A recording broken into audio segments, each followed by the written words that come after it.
we're discussing Entertainment Weekly's year-end Best in Entertainment issue. The magazine's top TV shows of the year were Atlanta, The People vs. O.J. Simpson, American Crime Story, The Americans, Unbreakable Kimmy Schmidt, and O.J. Made in America. The O.J. Simpson case was captivating when it happened in the 90s. Why was 2016 the year for it to be explored again on TV? It is really fascinating because who would have thought there would be these two series, one obviously a docu-series and one the Ryan Murphy scripted one that would, I remember when it was announced that Ryan Murphy was doing this and I was like, that is a terrible idea. No, we all watched this, like we all know what happened, everything about it. And yet somehow the brilliant performances, Sarah Paulson, Sterling K. Brown, Courtney B. Vance, such amazing performances, and it brought so much to the story. And then the O.J. Made in America, the ESPN documentary, taught you even more. That final episode of the doc, when you see what O.J.'s been on, when he's stealing memorabilia, it's insane. The helicopter pilot, that was my favorite. The one that was the traffic chopper pilot. That I loved that person in the documentary. I thought that was just a great angle to talk to about it. No, but it's incredible that I know. It's incredible. It's weird. I think because race is still such an issue in our country, sadly, I think that's partially why it really registered and resonated so much with people, is that these issues that came up in the trial are still coming up today, unfortunately. But I think that really made it so relevant. Mm-hmm.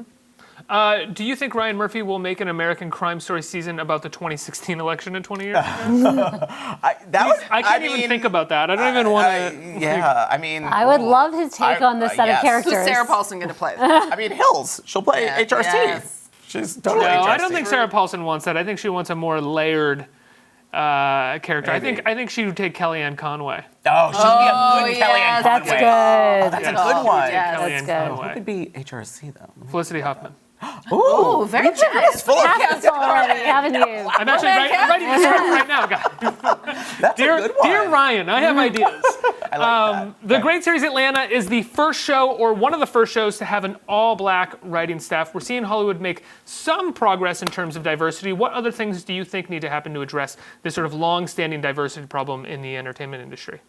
Oh man, I think visibility. More Take it on, executives. Tim. Take it on. Let me take on the diversity. Solve in it America. for us right now.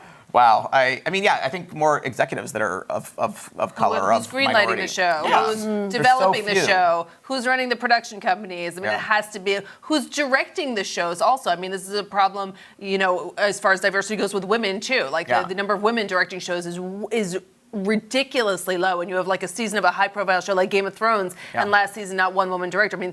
These are things that must be addressed, and I think it's great.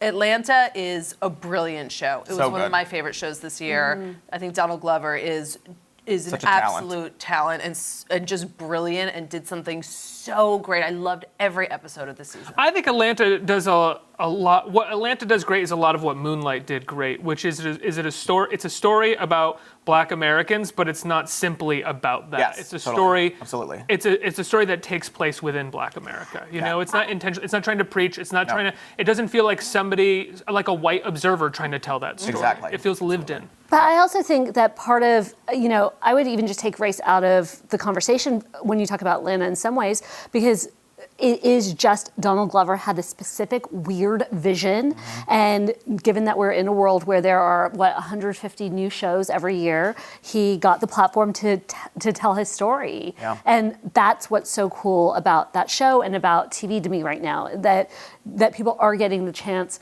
to tell kind of these very weird, small slices of life that maybe reflect Black America, or maybe reflect growing up in Atlanta, or maybe, that's what I think is kind of so cool about Atlanta. Absolutely. Mm-hmm. In the post-peak TV landscape, it's getting harder each year to watch every great show. Like you said, 150 new shows, right, a year. How did you all find out about what you needed to be watching outside of, The Wonderful Man? I think that's our job, right? Yeah. So we're literally sitting there getting the first episode or two episodes of every new show coming across our desks, and we watch them. And, we may not all watch everything, but when one person watches something, they say, this you have is to check that interesting. out. Yes. You have to check it out. Then we share those around the office, and that's how we figure it out, honestly. It's like germs. It spreads. Must-watch documentary series like Made in America are a relatively new genre. Do you guys think 2017 will see more of these types of limited series?